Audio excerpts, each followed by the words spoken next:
Janine Boissard, bonjour. Bonjour. Un grand merci d'avoir accepté l'invitation de la Fringale culturelle. Vous êtes une habituée du site aujourd'hui. Ah mais j'espère bien. Alors chaque année, vous faites la promesse à vos lecteurs de leur donner un rendez-vous et de leur proposer un nouveau roman. Donc c'est encore le cas en 2015. 25 février, c'est la date depuis laquelle on peut trouver votre livre en librairie. Ce roman s'appelle Au plaisir d'aimer. Il est disponible aux éditions Flammarion. Dans quel état d'esprit vous vous trouvez après plus de 50 romans, c'est ça?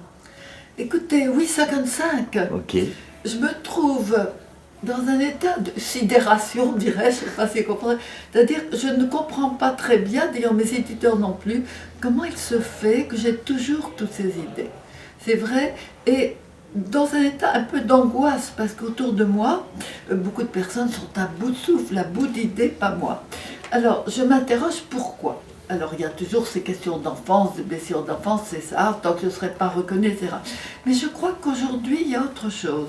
Il y a que je bouge, que je vais toujours sur les lieux que je décris, que je vais m'imprégner de l'histoire des lieux que je décris. Et pour cela, je vous en parlerai, la grande histoire était très importante. Et que ça me renouvelle, c'est ça aussi.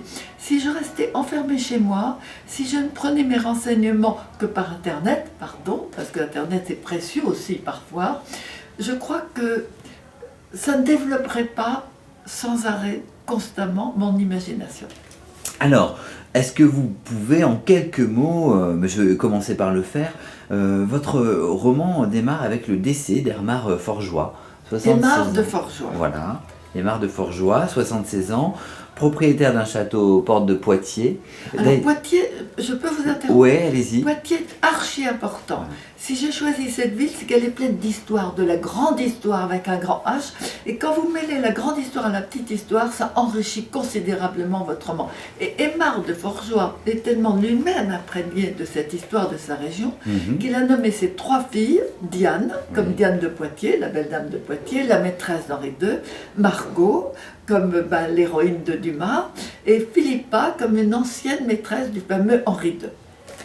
Alors justement, Poitiers, vous pouvez peut-être même en parler un peu plus que ça, parce que je trouve que vous le décrivez bien, c'est presque un personnage dans votre roman. Écoutez, c'est un personnage par ses personnages. Alors je vais vous le décrire par la petite histoire dans la grande. Qui c'est que Diane de Poitiers, maîtresse d'Henri II, buvait de l'or pour rester belle et jeune? On n'en était pas sûr.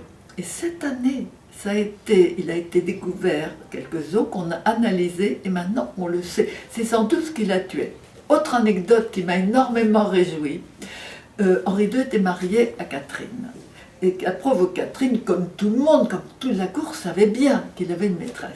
Il lui arrivait de regarder dans la pièce au-dessus par les lattes de plancher les ébats de son mari avec Diane. Elle s'exclamait, je n'y arriverai jamais. Vous ne trouvez pas que c'est beau, ça?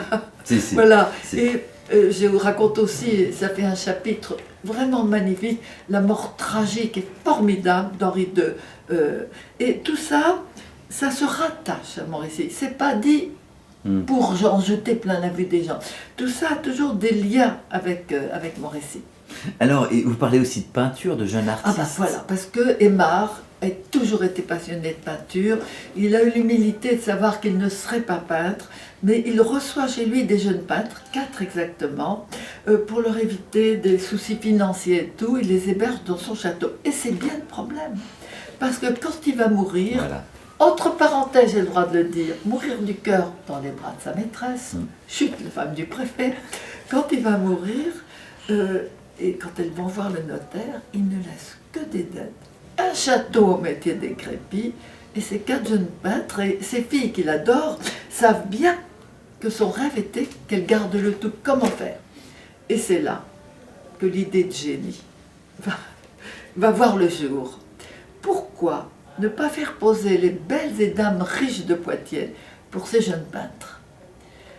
Et l'idée prend feu, si l'on peut dire, parce que ces belles dames de Poitiers, qui ont, disons, entre 50, 60, un peu plus pour certaines, qui sont d'une génération et d'une époque où les femmes ne travaillaient pas, elles ne sont plus regardées par leur mari. Elles sont limitées au rôle de maîtresse de maison, quand ce n'est pas au rôle de grand-mère. Et tout d'un coup, sous le regard de ces jeunes et beaux peintres, elles vont exister. elles vont être belles, elles vont sortir belles, elles vont d'ailleurs embellir parce qu'elles vont se soigner davantage, elles vont être choyées, elles vont être regardées. Et ça va changer leur vie. Donc l'idée prend feu, plus de problèmes pour la succession. Mais